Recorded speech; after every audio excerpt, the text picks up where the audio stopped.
Hey, so you ever just get in a space and you just stop bouncing around, jumping around, especially when you're like in worship and stuff. And this got me to thinking this morning. After I also read a little morning piece, all that efforts that you're currently putting in, that stuff that you're chasing down, that goal you're working towards. Do you believe that you'll achieve it? Do you have faith that you will reach that goal? And how? How are you believing? When God tells you to go, when he tells you to do you go? Do you do?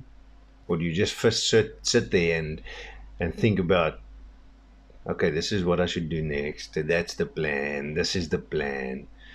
Okay, God, you said go, but I don't see I can just go there. So I'm gonna sit here and just let me just get my mind together over here. And God said go. God said go, man. Work out the steps you take. In Matthew 18, verse 2 to 4, it says, Then Jesus called a little child to him.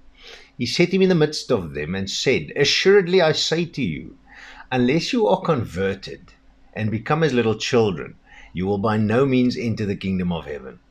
Therefore, whoever humbles himself as this little child is the greatest in the kingdom of heaven. So, what does this mean? What does this mean? Becoming as little children. So, I sat and I thought about the behavior of a child. If you think about them in all circumstances, when they do things, especially funny things, and we end up laughing, but in the healthy environments that we have, the child doesn't get embarrassed. Why? Because there's no ego, there's no pride, there's nothing. If you think about them when they grow up and we learn to speak, we're literally little annoying bloody mimics that just mimic whatever's coming out of the person's mouth that's next to you. You know, the reason I think why, if you think why babies generally learn mama or papa first, because moms be sitting there going, mama, mama. So they're just mimicking what you're saying. So if you want a child to learn the first word, you just keep repeating the same word. They'll mimic it eventually, sort of thing. You get the idea. Um, so when you say something to them, they believe you. They don't sit there. Their first thought isn't, "Well, man, this guy's talking nonsense. He's lying to me." There's no ways. They believe what you are telling them. If they're standing on a ledge or a place and you say jump, I'll catch you, they jump. They don't sit and work out this stuff first. You understand what I'm saying over here? So it's a firm, unwavering faith, unwavering, faithful level of belief that children have in what grown-ups say and do around them. And yes, it changes as life goes on, but we're not focused on that because that sort of stuff is not supposed to happen. The stuff that destroys their faith is not supposed to happen. And this is how I believe Jesus intended this message about the child, is to become childlike. Remember, not childish. There's a big difference. You must become childlike in your belief. There's a lot of people that say often, love like you've never been hurt, dance like nobody's watching, all these things. And it's true. That's what childlike becomes, because the children has this I don't understand.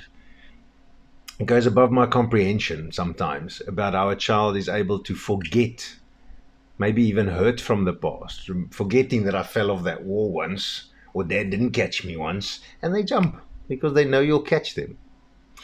In 1 Corinthians 13, verse 11, it says, When I was a child, I spoke as a child, I understood as a child, I thought as a child. But when I became a man, I put away childish things. See there, it doesn't say I put away the childlike things. It said I put away the childish things, because I've got a mature mind now. I understand things on a different level, so I can act accordingly. Got more wisdom, as it were. So I've read a few times that we can define childlike faith as being content in your situation, whatever situation, because you have faith in God. You trust Him. There's no convincing required. You know God's got you. You know this. There's no anxiety. You're not anxious about your stuff. There's no depression that gets caused because there's none of these things. You're not jittery and jumpy because of your surrounded areas and your surrounding and what's happening on a gouge. You're completely content where you are. You're focused, and your focus and your faith leans more towards God got you over here on this. You're keeping your eyes on Him, as it were. So the thing is over here is, while you're sitting there thinking, convincing yourself, the Bible says God directs the steps of a good man. So God doesn't direct thinking. He doesn't direct worrying. He directs the steps, as we said the other day. So while you're standing on that ledge of faith in your situation and you're thinking, God said, take a leap of faith. While you're wondering, should you apply for that job, God probably said, apply ages ago for you. Remember that in the end of the day, they can only say one of two things, yes or no.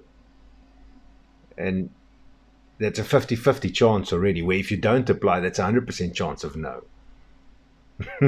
And also, I don't know why people get demoralized or demotivated or whatever when they do get a no, because I've learned in life, and this is something we can really focus on, no is just an abbreviation. It means next opportunity. Sales has this thing where they call it the law of averages. So if you pick up the phone and you dial 10 times and you get business, you have an average of 10 to 1, meaning out of 10 people you'll get one person that says yes. So all it costs is, yes, you're going to have to go through 9 no's, but it's fine because you still get that one. Where as you progress and as you practice and as you get better at what you do, now you're phoning 10 people and all of a sudden 4 say yes. So apply for that job. Go for that business. Phone that potential client. Open the books and study for that certification or degree.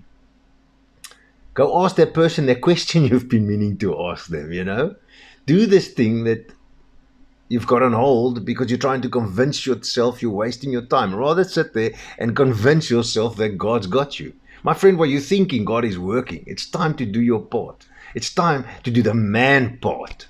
Humble yourself as a child and convince yourself you can believe God, and then you take that leap of faith.